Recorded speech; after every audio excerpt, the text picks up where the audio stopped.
کہ آپ supreme court پہ حملہ آور ہو جاؤ، جو کہ اس وقت جو سٹنگ گورنمنٹ ہے یہ اعزاز ان کو جاتا ہے.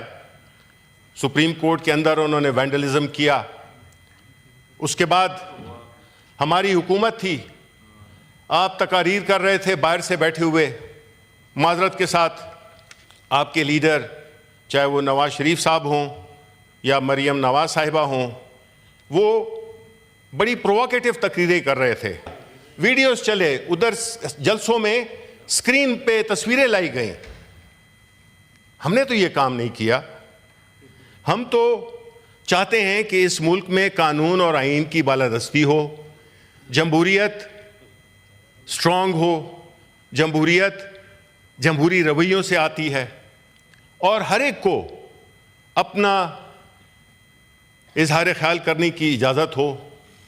ہاں بالکل اس کے ایک دائرے کے اندر رہتے ہوئے. ہم نہیں یہ سمجھتے کہ بالکل ایک مادر پدر آزاد ماحول ہو. دوسری طرف جب ہم دیکھتے ہیں کہ جب یہ سب کچھ ہوا تو اس کے لیے تو ہم نے تو یہ ایک بڑی فیئر سی ڈیمانڈ کی ہے کہ 2 واقعات ہیں، ایک ہے 9 مئی کا اور ایک واقعہ ہے 24 نومبر کا. ہم دونوں کی بڑی ٹرانسپیرنٹ طریقے سے ہم دونوں کی واقعات کی کے لیے ایک جوڈیشل کمیشن جو کہ مبنی ہو 3 سینئر موسٹ ججز پہ سپریم کورٹ کے، اور وہ تحقیقات کرے، کیونکہ ہم اپنی مستقبل کی جنریشنز کو یہ بتانا چاہتے ہیں کہ کیا ہوا، حقیقت کیا ہے. ہم یہ نہیں کہہ رہے کہ ہم سے تحقیقات کرائیں یا اس سے کرائیں یا اس سے کرائیں یا اس سے کرائیں. ہم نے ایک پرنسپل سا دے دیا ہے. اب جب ہم اپنی سیاسی عمل کو آگے لے جانا چاہتے ہیں تو آپ کو ہمیں کہہ دیا جاتا ہے یہ انتشاری ہیں. ہمیں کس قسم کے القابات نہیں دیے گئے. آپ مسلسل ایسی زبان استعمال کرتے رہے ہیں جس نے کہ حالات کو بجائے ٹھنڈا کرنے کے اس نے جلتی پہ تیل کا کام کیا ہے. یہ ایک بڑی ہی غیر ذمہ دارانہ بات ہے کہ آپ اس قسم کی باتیں کریں جس میں کہ آپ پاکستان کی سب سے، اور it is not coming from some common leader, it's coming from right from the top. Prime minister Shehbaz Sharif کی یہ بات ہے. انہیں کہا ہم چھوڑیں گے نہیں. سیاسی رہنما کی یہ زبان نہیں ہوتی، نہ ہونی چاہیے. لیکن ہم نے دیکھا کہ شہباز شریف صاحب نے اس طرح سے بات کی ہے جو کہ میرا خیال ہے کہ وہ کوئی ایک ڈکٹیٹر بھی اس طرح کی بات نہیں کرتا. ہمیں اس پہ سخت اعتراض ہے اور ہمیں اس بات کو سوچنا ہوگا کہ کیا وجہ ہے کہ جو اکانومسٹ، جو کہ ایک بڑا نون میگزین ہے، ان کا انٹیلیجنس یونٹ نے پاکستان کو ڈیموکریسی انڈیکس پہ ایک ہائیبرڈ گورنمنٹ سے اب اتھارٹیرین گورنمنٹ کا میں کلاسیفائی کر دیا ہے. اب وہ آپ یہ تو کہہ نہیں سکتے کہ جی یہ پی ٹی آئی والوں نے کروایا ہے. دیکھیں کچھ حقیقتیں ایسی ہیں جو کہ ساری دنیا جانتی ہیں کیا ہوا. ساری دنیا میں 24 نومبر 25 نومبر کو جو کچھ بھی ہوا وہ سارا کچھ وہ ہے سامنے ہے. اگر یہ کہا جاتا ہے کہ جی ہم نے کیا ہے، آپ کوئی CCTV فوٹیج، کچھ تو پروف، کچھ ویڈیوز تو آپ شیئر کریں اس کے کہ آپ زیادتی بھی کرتے ہیں اور پھر آپ کہتے ہیں کہ جی زیادتی ہم نے کی ہے.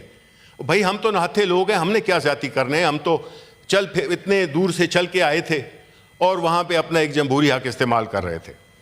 اب میں یہ سمجھتا ہوں کہ یہ کمیٹی بننی چاہیے کیونکہ اس سے دودھ کا دودھ اور پانی کا پانی ہو جائے گا.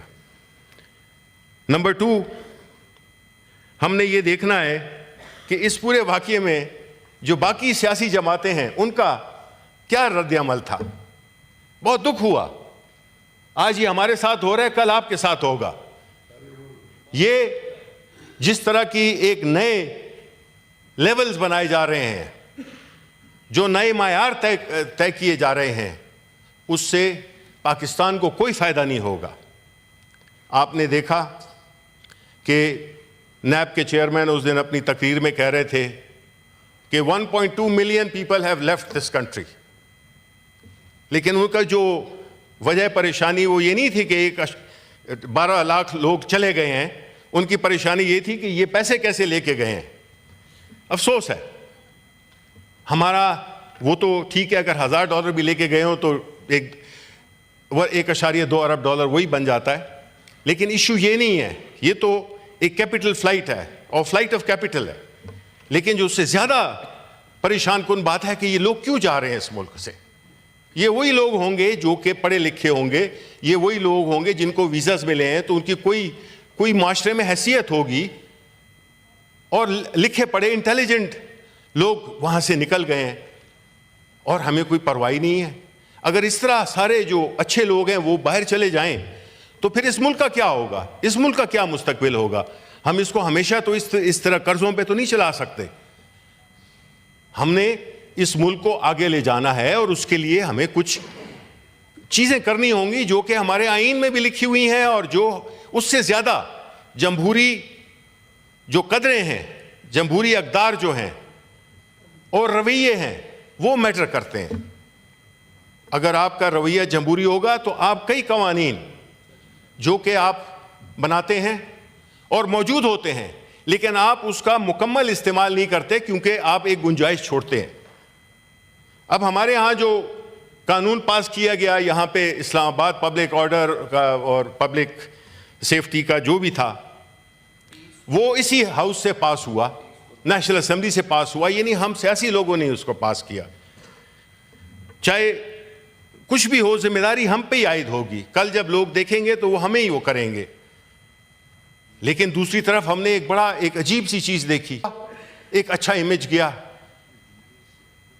ایک اچھا تاثر گیا کہ عوام کی منشا سے ایک کام جو کہ وہ سمجھتے تھے کہ ٹھیک نہیں ہے اس کو انہوں نے اچیو کیا. اس کے بعد جو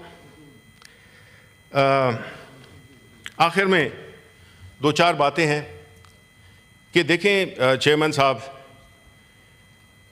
کہ جو ہماری یہ ڈیموکریسی کی بیک سلائیڈنگ ہوئی ہے, جو جمہوریت کا جو ایک ونیئر تھا وہ بھی کمپرومائز ہوا اس بنیاد پہ کہ ہم نے اقتدار کو ترجیح دی, اور ہم نے جو جمہوریت کے جو بنیادی تقاضے ہیں جس میں کہ ایک فری اینڈ فیئر الیکشن, ایک الیکشن کنٹروورشلی کرائیں, ایک ایسی حکومت کو لے آئیں جو کہ لیجٹمیٹ نہیں ہو, پھر آپ ایسے قوانین پاس کریں جو کہ ہر لحاظ سے غیر جمہوری ہوں, پھر آپ زور بازو سے آپ آئین میں بھی ترامیم کر لیں, اور اپوزیشن کو سر کھجانے کی بھی اجازت نہ ہو, تو پھر کیا ہوگا. اور ایک ایسی پارٹی, جی میں ریپیٹ کرتا ہوں کہ ایک ایسی پارٹی ہے جو کہ اس ملک کی میجورٹی عوام کی نمائندگی کرتی ہے,